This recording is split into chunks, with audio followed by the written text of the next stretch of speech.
iPhone reselling is the side hustle where you seek out listings on Facebook Marketplace to find cheap used iPhones. You buy them, clean them up, take some better pictures, and then put it back on the market for a higher price, pocketing the difference. This isn't a new side hustle by any means, but I've always wanted to try it. So as an unbiased beginner with nothing to gain from the results of this video, whether it's good or bad, I'm going in with a $1,000 budget to see how much money I can make doing this. At least I hope I can make a profit for my first time, but let's go ahead and get started. Now, before I start looking and messaging sellers, I need to scope out the market value of each phone so I know how much I can expect to sell them for after I buy it. To do that, I'm just going to open Facebook Marketplace here and look at the average prices of each phone. So I can see here in good condition, the iPhone 13 goes for about $300, the 14 for $350, $375, and the iPhone 15 goes for $400 to $450. Of course, the higher tier versions like the Plus and the Pro go for a little bit more. And unless I see a really good deal, I'm sticking to the 13, 14, and 15.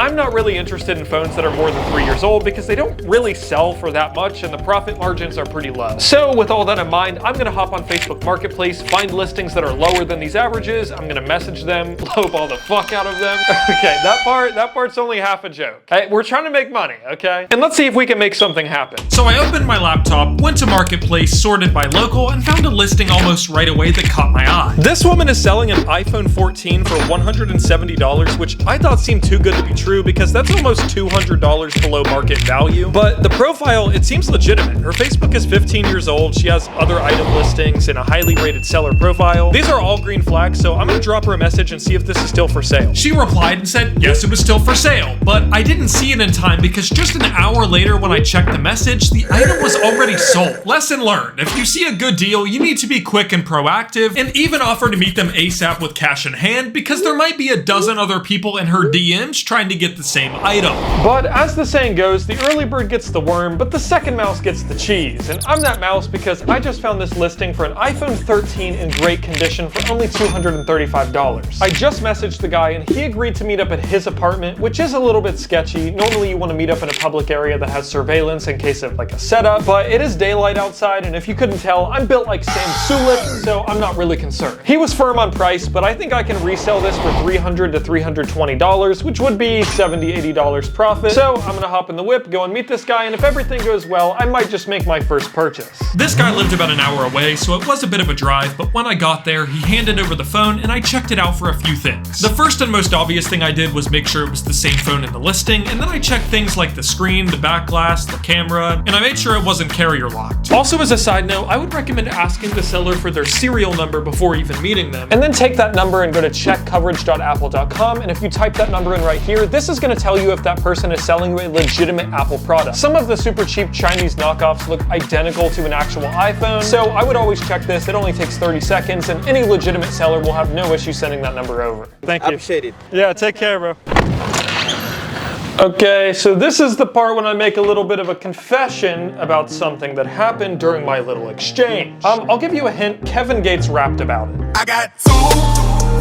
Yes, as I was about to leave, this guy was a top-tier salesman and told me about another phone that he was trying to sell, and of course I had to check it out. It was also in great condition minus a few scratches on the top, but they're pretty minor and do not affect the front camera at all. The guy wanted $450 for it, but I talked him down to $400, and given that most of these, which this is an iPhone 14 Plus, go for about $400 to $500, if I can sell it back to somebody else at his asking price of $450, that would be an extra $50 cash. That means I bought both of these phones for $635, which leaves $365 left in my budget, which should be one more phone. So I'm gonna set these to the side, and tomorrow I'm gonna look for that very last phone. So the next day, I went back on Marketplace and found 6 or 7 phones I was interested in, but I noticed most sellers never even responded to my opening message. Maybe that's because the item was already sold, or because I'm new to Facebook Marketplace, or maybe my profile picture scared them. I don't know. One woman did respond about an iPhone 14 that she was selling for $300 and I was trying to get for $250, which is a little bit of a lowball, but I must have pissed her off because she just left me on red. Just an hour later, one guy did respond, and after chatting with him for a bit, this deal looked like the most promising one yet. And oh boy, do I have something to show you guys. So I think I just found my last phone if everything goes well. So this guy is selling an iPhone 15 Plus. He was selling the phone for $400, but me with my amazing negotiation skills,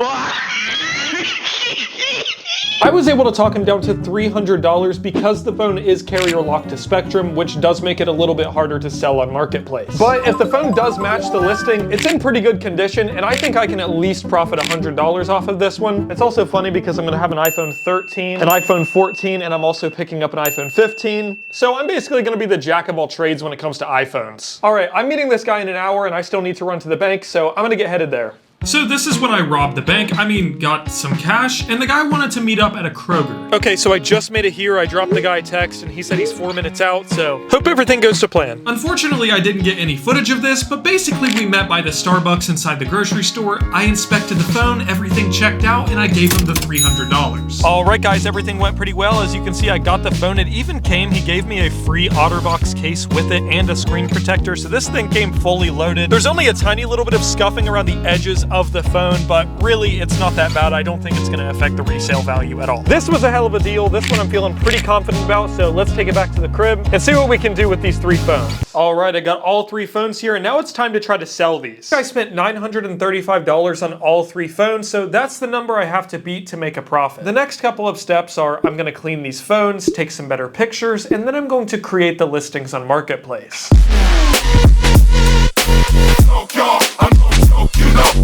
Okay, so now that I have all the photos, which I think look pretty nice, I'm gonna go ahead and make these listings on Facebook, and I'm gonna make sure to price them a little higher than what I actually want to get from the phones, because I know people interested in buying these phones are going to try to negotiate just like I did with my sellers, and I want them to feel like they're getting a deal when I agree to a price drop. So for instance, the 13 I'm selling for $400, the 14 Plus, which is the one I'm the least confident about, I'm selling for $475, and then the carrier locked 15 Plus I'm selling for $500. These numbers are a little bit on the high end, so if no one bites after a couple of days, I'll drop the price. The description, I'll do something simple like with the iPhone 13. I just said good condition, works with any carrier. I have the case and charger included with it. $400 or best offer. This is straight to the point. I feel like this is a pretty good description, but again, I'm new to this, so this will be a learning experiment. Oh yeah, and I literally have never used an iPhone. Kind of an important detail in this video. I just created a post for the 13. I'm gonna make a listing for the other 2 phones as well, meet you in a couple of days, and hopefully we can get these sold. And while I waited for these listings to attract potential buyers and hundreds in profit, I had time on my hands and I wanted to see how much an EcoATM would pay me for my 3 phones. The EcoATM is a machine that you'll see in these big grocery stores like Walmart that give you cash in exchange for your phone, and they're notorious for lowballing the ever-living shit out of you. Like, here's a video of a guy taking a brand new $1,300 iPhone straight from the Apple store to the EcoATM, and it only offered $400.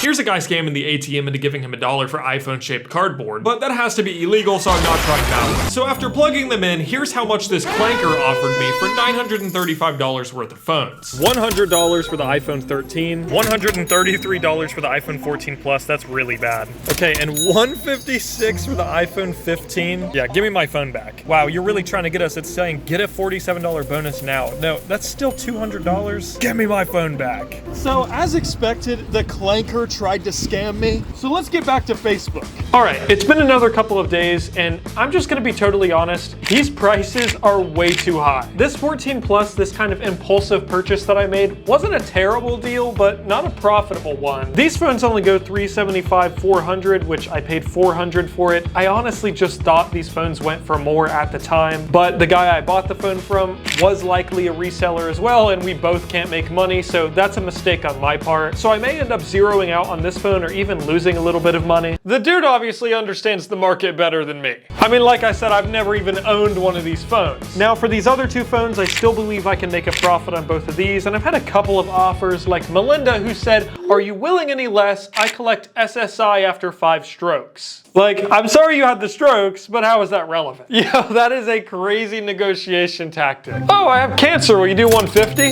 This morning my dog died, will you do 120? Like, do people really like do this on Marketplace? And of course I said, yes, I'll do a lower price, and she just left me on red, so I don't know how much she was expecting. Wait, you had 5 strokes? Well shit, now that you said that, I'll just give it to you for free. And then I got a message from a Michael who started off with a normal inquiry, and then threw in a DoorDash ain't cutting it, is it? So it's a fucking sub. Michael, this isn't the time for jokes. This is business. My theory pricing items this high is that people would see my listing, be interested but not at that price, so they would shoot me a lowball offer. I would agree to a price drop, but somewhere in the middle, and then that's the price I actually wanted to get in the first place. So we agree on that. He gets the phone and I get some cash. But what these prices actually do is make people not want to message me at all. They'll scroll, they'll see my listing, oh, too high, next. And they won't even bother messaging me to try to talk me down. So I'm done with that idea. I'm just gonna price these phones what I wanna get and then maybe give it $10 to $20 of wiggle room. So I'm gonna cut these prices, I'm gonna be patient, and I'll come back in a couple of days with another update. So over the next couple of days, I waited for Facebook Marketplace offers, but I wasn't getting many, and the ones that I were getting were insanely low. Fuck you, Brittany. So I decided to make an eBay account and list all of the phones on both websites, which I thought would speed up how long it takes to sell these phones. And this was the right play because in just 2 days, I just sold my first phone. As you can tell, my cat really wants to be in the video. She keeps coming in my office, so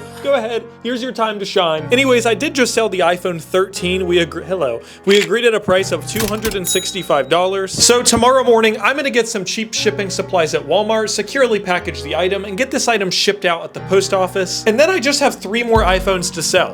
Wait, 3 more phones? Where's the 4th? Okay, I just couldn't help myself. So when I was making this video, I was still checking Facebook Marketplace looking for good phones, and I found this really good deal for a phone that's essentially brand new. This guy said he bought it for his son. It's an iPhone 14, just the regular, but it's in perfect condition. I'm literally talking there's not a scratch on this phone. The phone also has a 99% battery health, which is super good. A lot of iPhone users are looking at the battery health to decide if they want to buy it. 99% is basically a brand new battery. So this thing is really good. For $275, I think I can sell this for $325, and I say that now. I've done more research. I actually think I can sell this for $325. Not like this phone that I said, I think I can get $450 out of it, and no one's even interested at $400. This phone is a really good deal. So that means I've sold 1 out of 4 phones. I have 3 more to sell. All 3 of these are listed on both Facebook and eBay, so I'll meet you in a couple of days, hopefully a couple of days, when I sell these 3, and I'll go over all the numbers, profits, earnings, expenses, etc. The next one to go, and also the easiest one, was the 14 that I most recently bought, which I sold for $325 on Marketplace. But that was no surprise because this was the best deal out of all the phones. But not every Marketplace sale goes this well. After getting lowball after lowball after lowball after, come on bro, what is that?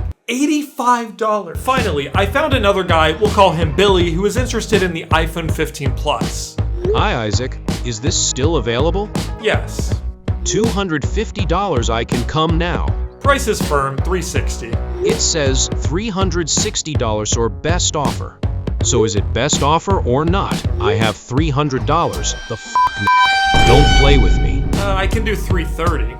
Address please. In Springboro Kroger at 1 p.m. I'm lil far from there. I'll text you when I'm close. Give me a min. Okay, sounds good.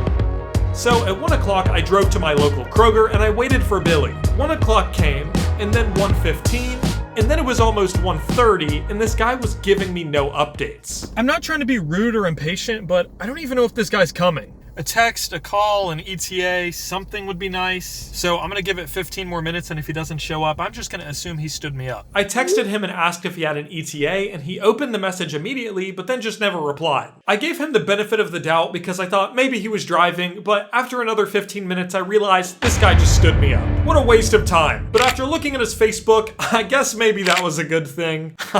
What is that post, bruh? I had a lot of interested buyers on Marketplace for the third phone, the iPhone 15 Plus, but the seller experience selling tech is so frustrating. 95% or more of all offers I got on these phones are from other resellers trying to make money. The problem is these people lowball the shit out of me, and it is so hard to vet out the real interested buyers when all of the messages I get start out with, "Is this available?" With just this opening message, I have no way of knowing who is an actual buyer and who is just a reseller. So I respond to all of these messages, dozens of them, just to find out that maybe only 3 of them were legitimate buyers, and the rest were resellers wasting my time asking for half off all of my phones. This selling process on Marketplace is time consuming. It has taken up to probably 2 to 3 hours of my time over the last 2 weeks, just responding to these people to no avail. So with the first interested buyer that offers me something actually reasonable, either on eBay or Facebook, I'm selling them. And luckily, a couple of days later, I found an actual interested buyer and I sold the 15 Plus. I'll get to the amount in a second, but then I got an email from eBay that the first guy I sold the iPhone 13 to wanted a refund. Why? Before this guy even bought the phone, he messaged me and asked me what condition it was in. And I was honest, I told him it was used and there were some minor scratches on the screen from just normal use. I sent him pictures. There's pictures in the listing. He saw them, bought the phone, and I guess after he bought them, decided that there were too many scratches. I'm not really sure. So I asked for pictures of the scratches that were so bad that I didn't disclose to him before, and he sent me pictures that were identical to the ones that I sent him. So it was not like I was hiding any information from him. He just decided after the fact that he didn't want a used phone. All right, I guess. So I'll accept the return, wait a couple days, and relist it. So I paid for the return shipping label, which I did have to eat the cost on, and got the phone back. When I did, I relisted it back on both Marketplace and eBay, and I sold it a few days later, unfortunately for exactly what I bought it for. I swear every clip I record for this video, my hair gets a little bit crazier, but anyways, this phone is going to be the hardest to make a profit on. In fact, I won't make a profit on it. Now, more than likely, I'm gonna end up actually keeping this phone because I'm in the market for a new phone myself, but we're gonna assume a $25 loss on this because if I were more patient and just waited a little bit longer, I could sell this for $375. So here's the breakdown. On the iPhone 13, I broke even. On the iPhone 14 Plus, this would have been a $25 loss. On the regular 14, I made $25, and on the iPhone 15 Plus, unfortunately, I lost $70 as I didn't realize just how hard selling a carrier-locked iPhone 15 would be. With supplies costs like shipping boxes, shipping labels, the return shipping cost, and gas to actually drive to meet these people, this was a 6-hour time investment for $109.05. In the negative. I lost $109.05. I couldn't make a profit, but I learned a lot, and here's what I would do differently if I were to do this again. First, and most importantly, I would be more patient when trying to find a phone to buy to resell. I would look over days and weeks and only buy a phone that I know with 100% certainty that I can make a profit on. There are a ton of scams in this part of Marketplace, so it's hard to sometimes distinguish an actual good deal from a scam, but when you find a really good deal, which they do exist, you have to be patient to wait for them and quick on buying them. Secondly, this one's kind of common sense, but I would not buy phones from other resellers to resell myself because they had to make a profit. They're going to charge me the highest amount of money they can while still making a profit. So like this phone, for example, I can't make money on this because he already sold it to me at the highest price that anyone would reasonably buy this for. The third thing that's just as important as everything else is researching the market. I would have done way more research on the actual prices, the actual competitive selling prices of these phones. And honestly, had I known the actual resale value of all of these devices, the only phone that I would have bought with that information would have been the iPhone 14, which is the only one that I profited on. The iPhone 14 regular, not this one. There's also small improvements, like I could have worked on my negotiation tactics. I could have learned more about iPhones themselves, so I know red and green flags to look out for when buying a phone. Like for example, the iPhone 15 that I sold. I didn't realize that the back of this 15 Plus had been replaced, and it definitely wasn't replaced by Apple. The only way I found out is my girlfriend. She's like, wait, aren't all iPhones supposed to have a glass back? This is something I didn't know as a non-iPhone user, but of course, had I done more research, I would have realized that that actually did affect the resale value because it's no longer a great condition iPhone. There's a lot to learn, but this was my experience. If you guys have any other tips or tricks or any of your experiences you want to share about iPhone reselling, let me know in the comments down below. But until next time, bon voyage, motherfuckers. Yeah!